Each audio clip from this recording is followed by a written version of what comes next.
perjalanan Panitia Seleksi Pimpinan Badan Amil Zakat Nasional Kabupaten Tasikmalaya periode 2021-2026.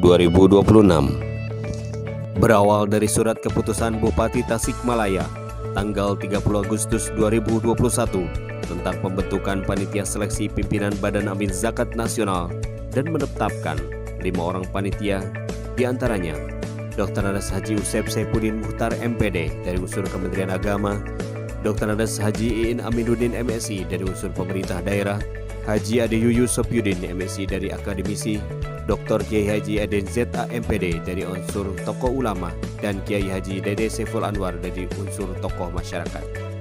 Kelima orang ini langsung melaksanakan tugasnya pada tahap persiapan, diisi dengan rapat panitia seleksi yang membahas tentang seluruh kelengkapan seleksi calon pimpinan Basnas seperti pembentukan tim sekretariat panitia seleksi.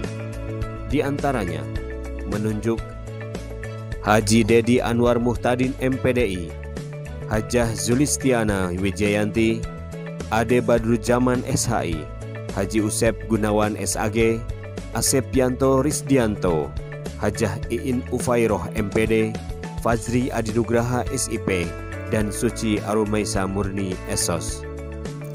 Selain pembentukan tim sekretariat, rapat juga menetapkan SOP, timeline pelaksanaan, dan draft pengumuman pendaftaran. Pengumuman dan pembukaan pendaftaran bagi para peserta calon pimpinan Basnas selama 40 hari kerja, yaitu dari tanggal 8 September sampai dengan 3 November 2021, yang disebar melalui media massa, website Kementerian Agama, dan website pemerintah daerah Kabupaten Tasikmalaya. Pada tanggal 1 November 2021, panitia seleksi dibantu tim sekretariat menyeleksi administrasi pendaftaran dari mulai kelengkapan dan kesesuaian persyaratan sebagaimana persyaratan yang telah ditentukan. Peserta yang mendaftarkan untuk mengikuti tahapan seleksi sebanyak 14 orang. Dari ke-14 orang yang mendaftar, panitia seleksi melaksanakan seleksi administrasi pada tanggal 4 November 2021 dengan hasil 1 orang dinyatakan tidak memenuhi persyaratan dikarenakan usia yang bersangkutan tidak memenuhi kriteria dalam seleksi, yaitu yang bersangkutan masih berusia 36 tahun. Akan tetapi, ke-13 orang lain dinyatakan lulus administrasi dan berhak mengikuti tahapan selanjutnya. Pada tanggal 5 November 2021, panitia seleksi menyampaikan hasil tes administrasi ke publik melalui media massa. Kita sudah melaksanakan sesuai dengan apa yang direncanakan dan peraturan. Kita melaksanakan 40 hari kegiatan dan alhamdulillah ada yang mendaftar 14 orang, tersandung dengan persyaratan administrasi 1 orang. Kemudian ada yang 13 untuk masuk lolos ke seleksi tertulis, tapi yang 1 mengundurkan diri, jadi akhirnya hanya yang mengikuti itu hanya 12 orang. Insya Allah nanti kita akan periksa dengan jujur, transparan, dan penuh bertanggung jawab. Dan tanggung jawab kita bukan hanya di dunia, tapi tanggung jawab kita sampai Allah Subhanahu wa Ta'ala. Itu sekali lagi kepada semua pihak, terima kasih atas segala partisipasinya dan semua dedikasi, mudah-mudahan menjadi amal soleh dan amal jariah bagi kita semua. Pada tanggal 8 November 2021, panitia seleksi melaksanakan tes kompetensi yang bertempat di Aula Kantor Kementerian Agama Kabupaten Tasikmalaya.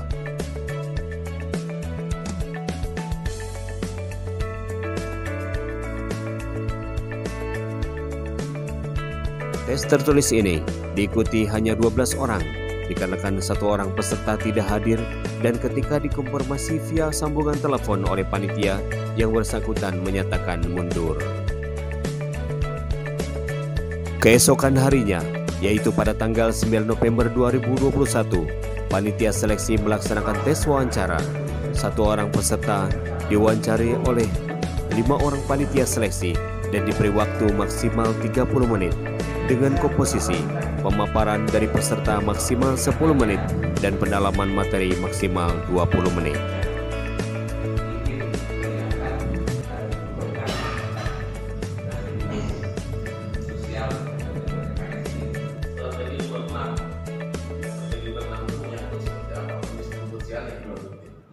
Perda Jakarta jadi motor.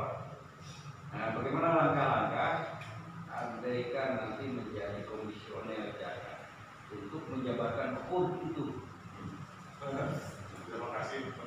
yang cukup berat dan menggelitik bagi saya. Walaupun memang HUT ini diletakkan pada Al-Tawbah ayat 103, sementara di awalnya menerangkan tentang mustahik yang ke-8 itu. Menurut saya, kalau saya dengan Abdul Harpan, seandainya saya dijadikan komisioner, saya justru lebih tertarik pada bidang penghimpunan, karena bidang penghimpunan ini banyak menantang. Beda dengan pendayagunaan, kasaran pendayagunaan tinggal nggak bagi, gitu. Tapi bukan menyepelekan masalah membagi juga kalau kita salah, membaginya hanya membagi, tidak berefek pada tadi itu mengubah mustahik menjadi mustahik, itu juga tidak jadi kurang bermanfaat. Dalam hal ini, sebaiknya. Dan pada malam harinya langsung dilaksanakan rapat pleno penetapan hasil seleksi panitia Basnas Kabupaten Tasikmalaya periode 2021-2026 yang satu hari sebelumnya dilaksanakan juga pemeriksaan hasil peserta pada tes kompetensi. Hasil tes kompetensi dan tes wawancara ini dibawa ke rapat pleno tadi untuk dilanjutkan ke tahap selanjutnya, yaitu tahap pertimbangan Basnas RI. Renovasi rumah tidak layak huni dan pembinaan mualaf pengalaman kepada hadiah visinya. Pada tanggal 19 November 2021, Bupati Tasikmalaya mengeluarkan surat permohonan pertimbangan Badan Amil Zakat Nasional Republik Indonesia. Dikarenakan di masa pandemi COVID-19, panitia seleksi hanya mengutus 2 orang tim sekretariat untuk menyampaikan langsung ke kantor pusat Jakarta, yang mana syarat masuk gedung kantor pusat Basnas Jakarta diwajibkan menjalankan tes PCR COVID-19.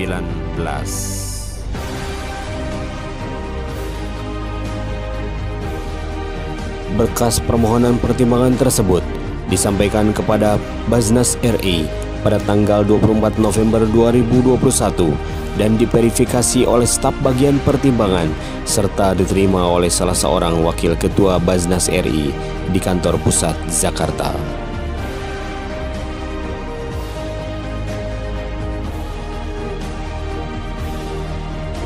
Selanjutnya, pada tanggal 3 Desember 2021, Basnas RI menggelar verifikasi faktual berupa wawancara dan investigasi oleh tim pertimbangan Basnas RI untuk menjadi bahan rekomendasi calon pimpinan Basnas Kabupaten Tasikmalaya kepada Bupati Tasikmalaya.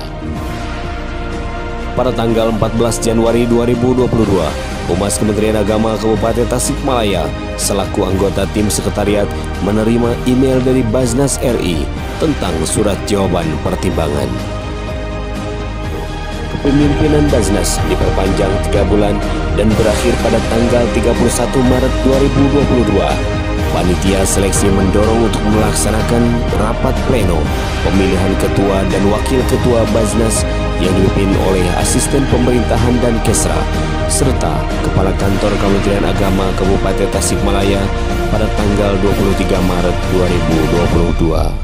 Dan akhirnya, pada tanggal 31 Maret 2022, pimpinan Basnas Kabupaten Tasikmalaya periode 2022-2027 dilantik oleh Bupati Tasikmalaya.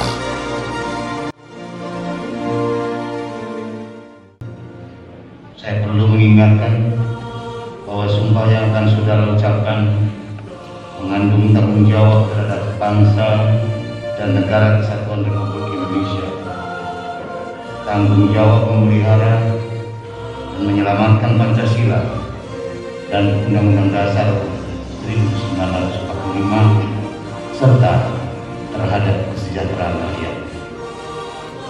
Sumpah ini di samping disaksikan oleh diri sendiri dan oleh semua yang hadir sekarang, juga penting sekali disadari bahwa sumpah ini disaksikan oleh Allah Subhanahu